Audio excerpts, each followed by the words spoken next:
My girlfriend said, "From now on, I'll decide when we meet. Stop pressuring me." I didn't argue. I just nodded. 2 weeks later, she was standing at my door, crying, holding something I never thought I'd see in her hands. I'm 31, and I'd been dating Sarah for about a year and a half when things started getting weird. We met through a dating app, had that instant connection people talk about, and within a few months, we were basically inseparable. Or at least, we used to be. The first year was great. We'd see each other 3 to 4 times a week. Weekends were always together. We'd cook dinner at my place, binge shows at hers, take random road trips when we both had time off. Normal relationship stuff. I wasn't clingy, wasn't demanding. I just enjoyed being with her. But around the 14-month mark, something shifted. She started canceling plans. "Work's crazy right now. I need some me time. Can we reschedule?" At first, I got it. Everyone needs space. I backed off, gave her room to breathe. Then the cancellations became more frequent. Once a week became twice a week. Our usual Wednesday dinners stopped happening. Weekend trips got postponed indefinitely. I'd suggest getting together and she'd say, "Maybe," and then never follow up. About 2 months ago, I finally brought it up. We were texting back and forth because that's mostly how we communicated now, through texts. And I said something like, "Hey, I feel like we haven't really spent quality time together in a while. Want to plan something for this weekend?" Her response came 20 minutes later. "I've been meaning to talk to you about this. I feel like you're always pressuring me to hang out. It's suffocating. I need you to give me space." I stared at that message for a solid 5 minutes. Pressuring her? I'd been bending over backward to be accommodating. I'd canceled my own plans multiple times to fit her schedule. I'd driven across town at midnight because she said she wanted to see me, only to have her fall asleep before I got there. I typed and deleted 3 different responses before finally sending, "I didn't realize asking to see my girlfriend once a week was pressure. Can we talk about this in person?" That's exactly what I mean. You always want to talk in person. Sometimes, I just need space to process things on my own. "Okay, so what do you want from me?" "I want you to stop asking when we can meet. From now on, I'll decide when we get together. I'll reach out when I'm ready. I need you to respect that." I sat there in my apartment, phone in hand, feeling like I'd been punched in the stomach. Part of me wanted to argue, to tell her that's not how relationships work. But another part of me was just tired. Tired of feeling like I was chasing someone who didn't want to be caught. So I wrote back, "Okay, I'll wait for you to reach out. Thank you. I really appreciate you understanding," and that was it. I put my phone down and went to bed. Update 1. The first few days were the hardest. I kept wanting to text her, to check in, see how her day was going, share some stupid meme I saw, but I didn't. She'd set a boundary and I was going to respect it. Day 3, I got a text from her. "Hope you're having a good week," I replied. "You too." That was the extent of our communication. No follow-up, no plans, just a courtesy check-in that felt hollow. By day 7, I realized something. I felt lighter, less anxious. I wasn't constantly checking my phone, waiting for her to respond or confirm plans. I wasn't rearranging my schedule around her availability. I was just existing. Going to the gym, meeting up with friends I'd been neglecting, picking up hobbies I'd put on hold. Day 10, she texted, "Miss you." I didn't respond right away. I waited about an hour, then wrote, "Miss you too. Want to do something this weekend?" And there it was, the test. She was reaching out, which is what she said she wanted. But something felt off, like this was a trial balloon, seeing if I'd come running back. I actually have plans this weekend. Maybe next week? 3 dots appeared, disappeared, appeared again. Finally. Oh, okay. I didn't elaborate. Didn't explain what my plans were, which was just hanging out with my buddy Mike, nothing special. I just left it at that. Day 14, 2 full weeks since our last conversation about her needing space. My phone rang at 10:47 p.m. on a Thursday night. Sarah's name flashed across the screen. I almost didn't answer, but curiosity got the better of me. Hello? Hey. Her voice was shaky. Are you home? Yeah. Why? Can I come over? I need to talk to you. Now? Please. It's important. I hesitated. Every instinct told me to say no, to hold my ground, to make her wait like she'd made me wait. But there was something in her voice, something desperate. Okay, come over. She showed up 23 minutes later. I know because I counted. I watched the clock on my microwave tick forward while I waited, wondering what could be so urgent that she needed to see me right now after 2 weeks of silence. When I opened the door, she was crying. Mascara running down her face, eyes red and puffy, and in her hands, she was holding a pregnancy test. My stomach dropped. I'm pregnant, she said, voice breaking. I took 3 tests. They're all positive. I stood there, frozen, trying to process what she was saying. We'd always been careful. Always. She was on birth control. We used protection most of the time. How could this happen? When did you find out? I asked, stepping aside to let her in. This morning. I've been feeling weird for like a week. Nauseous, tired, emotional. I thought it was just stress from work, but then I realized I was late. So I bought tests on my lunch break and... Yeah. She collapsed onto my couch, still clutching the test like it was a lifeline, or a death sentence. I couldn't tell which. I sat down next to her, careful to leave space between us. Okay, so, what do you want to do? She looked at me, eyes wide and terrified. I don't know. I wasn't ready for this. We weren't ready for this. No, I agreed. We weren't. Silence settled over us, heavy and suffocating. Then she said something that made my blood run cold. I don't know if it's yours. Update 2. I felt like the air had been sucked out of the room. What? I don't know if it's yours, she repeated, quieter this time, like saying it softer would make it hurt less. What do you mean you don't know? My voice was steady, but inside I was crumbling. Have you been with someone else? She wouldn't look at me, just stared at the pregnancy test in her hands, tears dripping onto the plastic. Sarah, answer me. Yes, she whispered. I've been seeing someone else. There it was. The truth I think I'd known, somewhere deep down, for the last 2 months. All those canceled plans, all that space she needed, all those times she was too busy or too tired or too stressed. How long? About 6 weeks. 6 weeks. A month and a half. Right around the time she started pulling away from me. Who is it? Does it matter? Yeah, it matters. She finally looked up at me, and I saw something in her expression I'd never seen before. Guilt, yes, but also defiance. Like part of her thought she was justified. His name is Alex. I met him at a work event. We started talking, and it just happened. It just happened, I repeated flatly. You accidentally fell into a relationship with another guy while you were still with me. I didn't mean for it to happen. I was confused.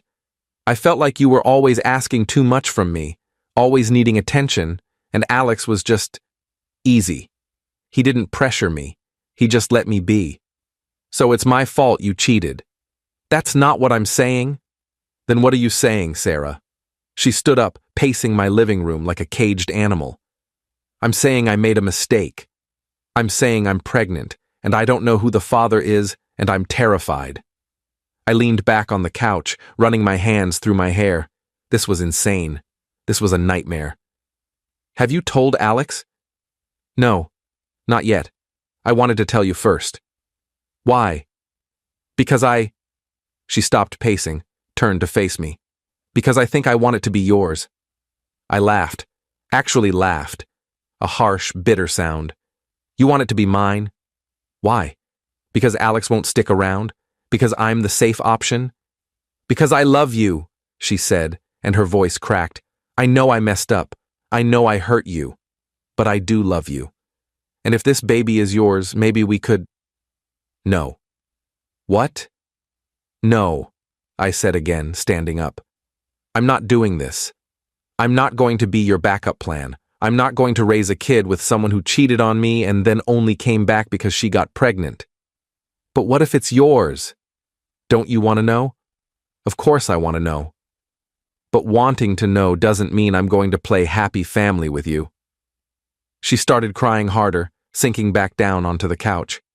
What am I supposed to do? I don't know, Sarah. Figure it out. Tell Alex. Get a paternity test. But you need to leave. You're kicking me out? Yeah, I am. She stared at me like she couldn't believe what she was hearing, like she'd expected me to forgive her, to welcome her back with open arms, to fix this mess she'd created. But I was done. Update 3. She left around midnight, still crying, still holding that pregnancy test. I closed the door behind her and stood there in my empty apartment, trying to process everything that had just happened. I didn't sleep that night. Just lay in bed staring at the ceiling, replaying the conversation over and over. She'd been cheating on me for 6 weeks. 6 weeks of lies. 6 weeks of making me feel like I was the problem, like I was too needy, too demanding. When really, she was just trying to justify her own betrayal. The next morning, Friday, I called in sick to work. I couldn't focus, couldn't think about anything except Sarah and Alex and the pregnancy test. Around noon, my phone buzzed. Text from Sarah. Can we talk? I didn't respond. Another text an hour later. I told Alex. He wants to meet you. I stared at that message for a long time. Alex wanted to meet me. The guy who'd been sleeping with my girlfriend wanted to have a conversation. The audacity. But curiosity got the better of me. I texted back. When and where? Tomorrow, 2 p.m., coffee shop on Main Street. Fine. Saturday came. I showed up at the coffee shop 10 minutes early, ordered a black coffee, and sat at a table in the back corner. At exactly 2 p.m., a guy walked in. Mid-30s, tall, dressed business casual. He scanned the room, made eye contact with me, and walked over. You must be… He trailed off, clearly unsure how to address me. Yeah, I'm him. He sat down across from me, looking almost as uncomfortable as I felt.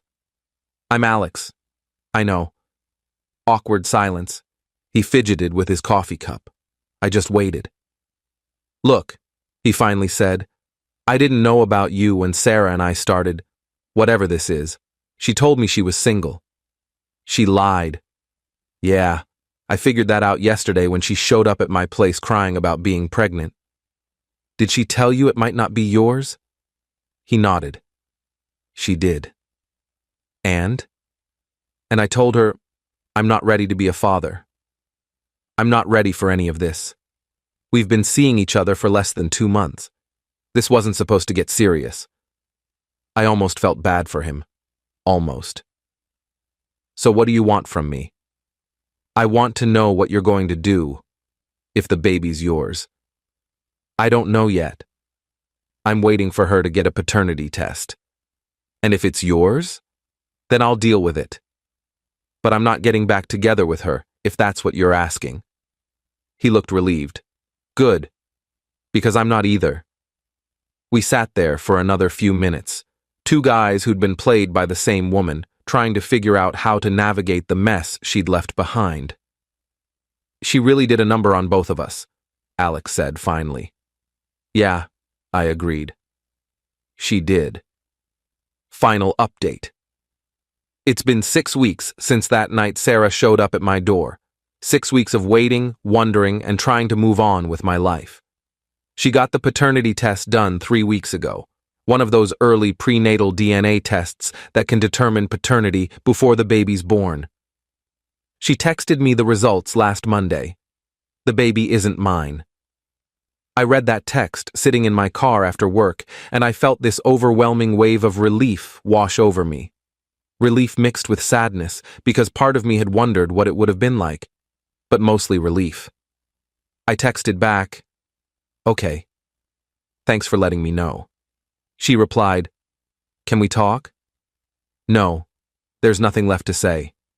I hope everything works out for you." I blocked her number after that.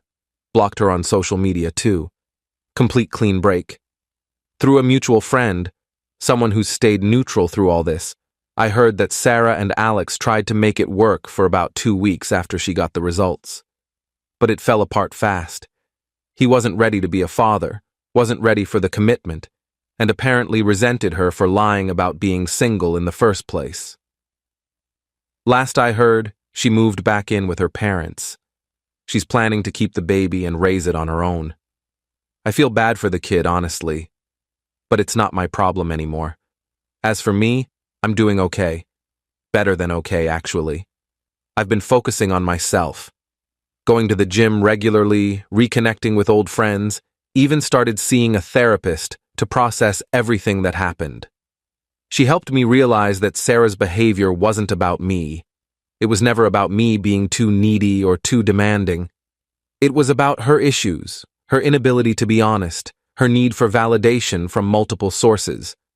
I also realized that when someone asks for space in a relationship, sometimes what they're really asking for is freedom to explore other options while keeping you as a backup.